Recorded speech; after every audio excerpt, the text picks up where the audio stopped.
मैं संजय ठाकुर युग धर्म प्रज्ञा बुलेटिन की तरफ से आज मैं उपस्थित हूँ भारत मंडपम में, जहाँ पिछले 4 दिनों से AI समिट 2026 चल रहा है।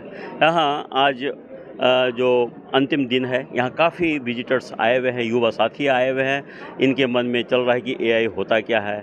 आइए मैं इनसे अपनी बात। क्या नाम हुआ आपका? नमस्कार सर, मेरा नाम तरुण कुमावत है। मैं जयपुर राजस्थान से हूँ। मैं मणिपाल यूनिवर्सिटी जयपुर का छात्र हूँ। मैं वहाँ पे लॉ स्टडी कर रहा हूँ। यहाँ क्यों आए थे? सर मैं आया था यही सब जानने कि AI कहाँ जा रहा है, क्या फ्यूचर है AI का। क्या जाना आपने? मैंने अभी तक तो सर जैसे अभी जो अपनी भारत की कंपनीज़ है वही मैं उनसे इंटरेक्ट कर पाया हूँ, और अभी तक मैंने सिर्फ एक ही हॉल विजिट किया है। This is my second hall.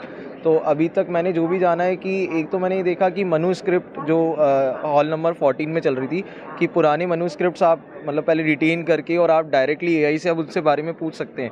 जैसे अपन को बोला जाता है कि पुरानी जो हमारे मनुस्क्रिप्ट्स में जो भी हमारी जैसे लाइक मेडिसिन्स है और सारी चीज़ें हैं उनके बारे में निकालो, तो अब आदमियों के पास इतना टाइम नहीं होता था, ना ही मनुस्क्रिप्ट्स इतनी अवेलेबल हुआ करती थी। But now what that startup had done कि उन्होंने सारी मनुस्क्रिप्ट्स को एक जगह ले आए हैं, और बस एक ऑन अ नॉर्मल सर्च आप उन सारी मनुस्क्रिप्ट्स को सर्च करके और सारा उनका डेटा निकाल सकते हैं, और जो पहले के हमारे पूर्वज जो बोलना चाहते थे वो हम अब डायरेक्टली एक नॉर्मली सर्च पे हमारे पास आ सकता है। मतलब भारतीय संस्कृति से रिलेटेड जो भी हमारे जो आर्ट्स ग्रंथ हैं, जी, गीता हो, पुराण हो, उपनिषद हो, वेद महाभारत है, उससे रिलेटेड यदि कोई जानना चाहते हैं तो उन्हें आप लाइब्रेरी जाने की जरूरत नहीं है, अपने लैपटॉप पे अपने मोबाइल पे मिल जाएगा। बिल्कुल सर, अपने ही घर पे बैठे बैठे वो सारी चीज़ें अवेलेबल कर सकते हैं on a click of search. केवल सर्च करेंगे, कुछ वो अडॉप्ट भी करेंगे उसमें से कुछ? सर अडॉप्ट तो करेंगे। अगर मैं ये बोलना चाह रहा हूँ कि वो अपने मनुस्क्रिप्ट्स को, पुरानी चीज़ों को पढ़ रहे हैं, जैसे कि हमारे पूर्वज बता के गए हैं, और आजकल की जो युवा जनरेशन है वो पुराने टाइम पे ज़्यादा ध्यान दे रही है। आजकल की न्यू मेडिसिन्स और ये सारी चीज़ें बहुत ज़्यादा हार्मफुल पहुँचा रही है। तो मतलब उसके अंदर जो मैंने जो ऑब्जर्व करा था, मेरा ऑब्जर्वेशन ये था कि मेडिसिन्स पे बात कर रहे थे हम, जो हमारे बीच में इंटरेक्ट हुआ था। अच्छा, AI का जो अभी बता रहे हैं कि ये बहुत हेल्पफुल भी है, हमारी जो जीवन को बहुत सुविधाजनक बना देगा, लाइफ स्टाइल को भी सरल बना देगा, तो इसका साइड इफ़ेक्ट भी कुछ होंगे? सर साइड इफ़ेक्ट इसका यही है, जैसे मैं एज अ लॉ स्टूडेंट हूँ, हमारे अंदर रीडिंग बहुत इंपॉर्टेंट हुआ करती है। तो हमें हमारे जो भी सीनियर्स थे सब बोलते थे रीड मोर, है ना। बट अब हो क्या रहा है AI कि अब हमारे सीनियर्स ने बोला कि ये बुक पढ़ के आइए। वॉट मतलब हमारी जनरेशन अब क्या कर रही है कि उनको जस्ट जिस देना होता था, पूरी बुक बतानी नहीं होती थी, तो हम पूरी बुक ना पढ़ते हुए बस उसको AI पे सर्च करके और उसका सिर्फ जिस्ट लेके और हमारे सीनियर्स को बता देते हैं। उनका काम हो जाता है, उनको लगता है कि बच्चे ने पढ़ लिया। अब यहाँ दिक्कत क्या हो रही है कि हमारा जो ब्रेन डेवलप होना चाहिए था उस पूरी 300 पेजेस की बुक पढ़ के, वो उतना डेवलप नहीं हुआ है। ना ही हमें नए वर्ड्स पता चले हैं, ना ही हमारी रीडिंग स्पीड अच्छी हुई है, ना ही हमें पढ़ना आया है।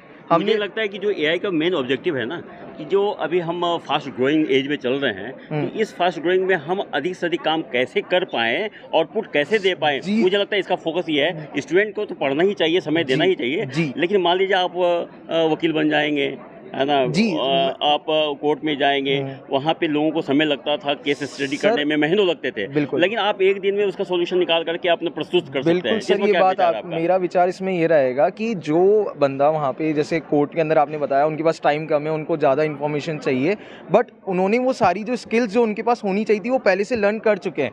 नाउ अब उनको वापस पढ़ना ना पड़े, अपनी स्किल्स बार बार लगानी, इनके लिए अच्छा है। बट नाउ द स्टूडेंट्स जो अभी जैसे हमारी एज में है या 15-16 एज में, जो हर चीज़ पे चैट GPT कर रहे हैं, अपने जितने भी सारे अपने क्या बोलते हैं अपने CWS पॉलिसीज़ या जो भी हमारा रहता था, सारी चीज़ें का हमें रिसर्च पेपर लिखना होता था, वो सिर्फ हम चैट GPT पे डाल के हमारा टॉपिक और वो research paper as it is लिख के देता है, जिससे हमारी स्किल्स डेवलप नहीं हो पा रही है। तो मैं ये मानता हूँ कि स्टूडेंट्स के लिए कहीं पे डीमेरिट रह रहा है। डिमेरिट है। मैं भी आपकी बात से कुछ सहमत हूँ। जैसे कि ऑनलाइन क्लासेस जब चले तो बच्चे दिन रात ऑनलाइन कर रहे थे, बाहर ना खेलने जा रहे हैं, ना कुछ करने जा रहे हैं, राइटिंग स्किल्स नहीं थी, उनका ब्रेन थोड़ा सा रुक गया था।